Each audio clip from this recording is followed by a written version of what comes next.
As moms, it's understood that one day our kids will be ready to leave the nest. After all, that's our job, to raise them and prepare them to launch. Yet, when that time actually arrives, we are never quite prepared for the flooding of emotions that can overtake us as moms. I'm Jody Silverman, certified life coach and founder of the Moms Who Dare community. And today we have Cora Naylor in the nest, a fellow empty nest mom, but not just an empty nest mom. She's a colleague, a fellow empty nest coach.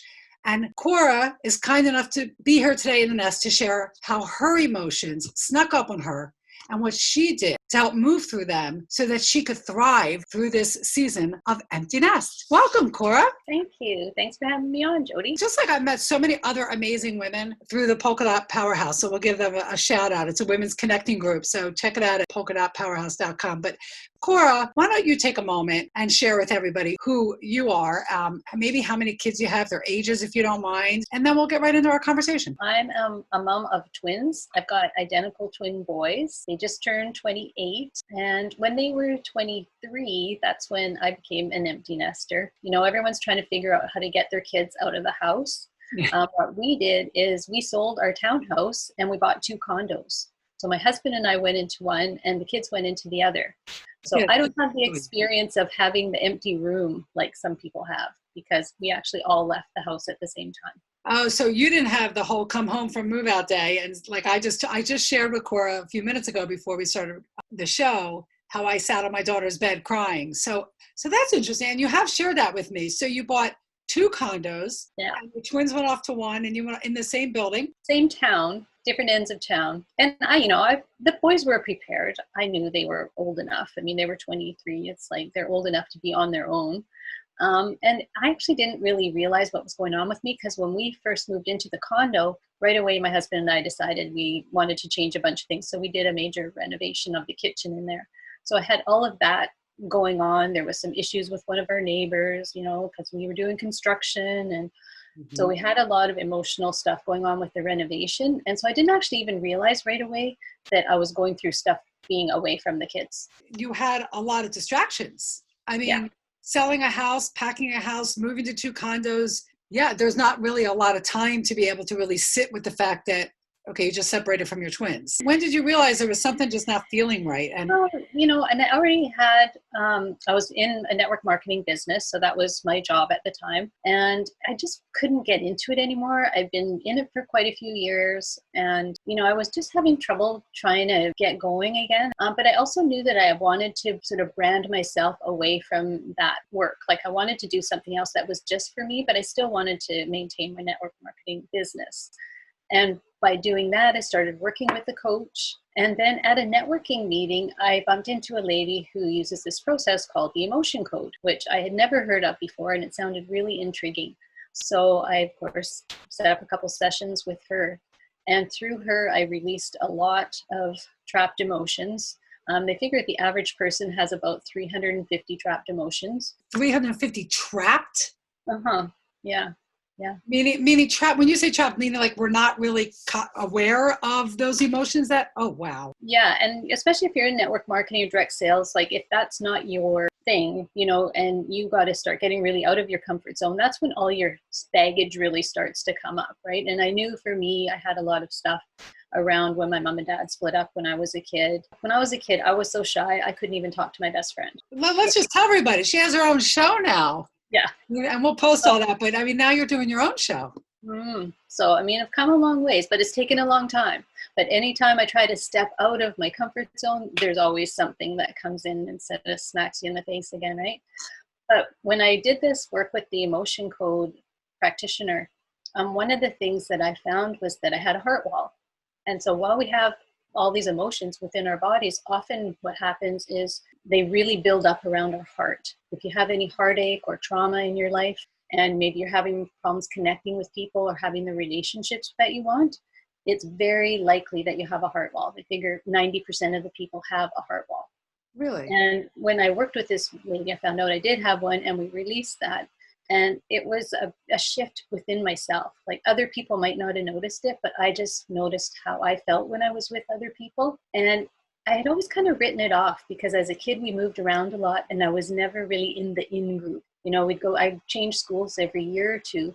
So whenever I got there, everyone else always had their best friend that they'd been friends with since kindergarten, right? So it was always hard to get those nice connections. So for you, how you were feeling, do you think it was the act of the empty nest and moving Yeah. that it triggered it? Because Because I really feel like, the event is triggering. yeah, like a piece of me went with the kids when they moved out, right? That's what I kind of say. It's like a chunk of your identity, because I identified with a big part of my person as being a mom for 23 years. Don't we And all all? of a sudden that's gone. And like you and I've talked before, you can't parent adult kids like you parent kids at home. And that's something I've really just gotten into in the last year, like finally, after the kids saying, Mom, that's enough. And I'm like, well, I'm just asking you questions because I like to know what's going on, not just because I'm trying to be nosy, or you know what I mean? So I've really had to reframe how I ask questions, so that they know I'm there, but they don't feel like I'm controlling them. It's true. It's true. It's like, and you're making me think, well, first of all, you did share that with me before. I heard a lot at the beginning of my coaching, my launching into coaching for empty nest moms. Quite a lot of moms would say to me they feel like they had lost the best job they had ever had. And that translates to losing a piece of their identity, because we're so wrapped up in being moms. And I wish I could remember where I just read this, I'm reading the book Untamed, and she talks about how women identify themselves. And one of the biggest roles is that of a mom. And I can identify as being a mom, but when it becomes our whole identity, that's when the empty nest emotion train crashes. Because then you feel like you've lost every sense of purpose. And that's where you and I come in. You now, when you discovered the emotion code and how it helped you figure out how you were feeling, you told me the words you used, that you are a co-active coach and an emotion code practitioner. So you actually became certified in being able to use the emotion code as a tool to help and support other women. Yeah, because I did my coach training through Coaches Training Institute, which is all about co-active coaching, which is about how you're being and what you're doing. And we do work around emotions there. But because I had already done this work with an emotion code practitioner earlier, I just thought this is way easier than what I have to go through. And I found that women really struggled to get into the emotional stuff that you need to release in order to move on in your life. And I just thought that would be an awesome tool to add to the toolkit to be able to help people. I just want to address what you said, that you said you're just starting to really get into the whole, the realization of parenting differently. Mm-hmm. And you hit a nerve with me when we talked about this earlier, because I'm still learning. Yeah. And let me be clear, and I think I can speak for both Cora and myself.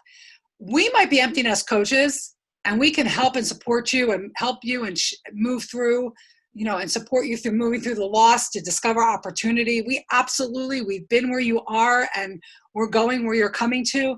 But it's a journey, no matter who you are. We're still moms every day. I mean, every stage of my kids' empty nest life, and I actually have just started to identify the stages of empty nest. I'll share them with you.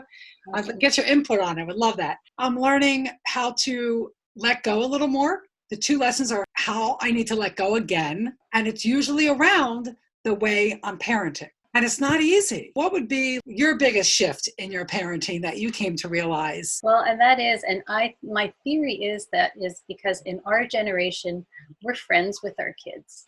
Like, we like hanging around with our kids. With our parents, there was more of a separation. It was the parents and the kids, and it was like we liked being with our parents, but it wasn't the same thing. Like, we actually like hanging around and partying with our kids and stuff like that. So I think that makes the separation harder. We just like hanging out with them because they're great people. So obviously, if you did your job right, you like hanging around with your kids. Yeah, and maybe they like hanging out with you too, but at some point they really do. They do need to. They don't even realize they need it, but they do it. They need to break away and have a completely separate social life. That's been difficult for me. Yeah. That's the trick, is to figure out what's the balance there, so everybody still feels satisfied, but you have to really find your own purpose too. And the other thing is, a lot of times women say, when they're in their 50-ish, oh, life's over and blah, blah, blah. And it's like, oh, come on. Like, the average age right now for women is early 80s. So at 50, we have 30 more years left.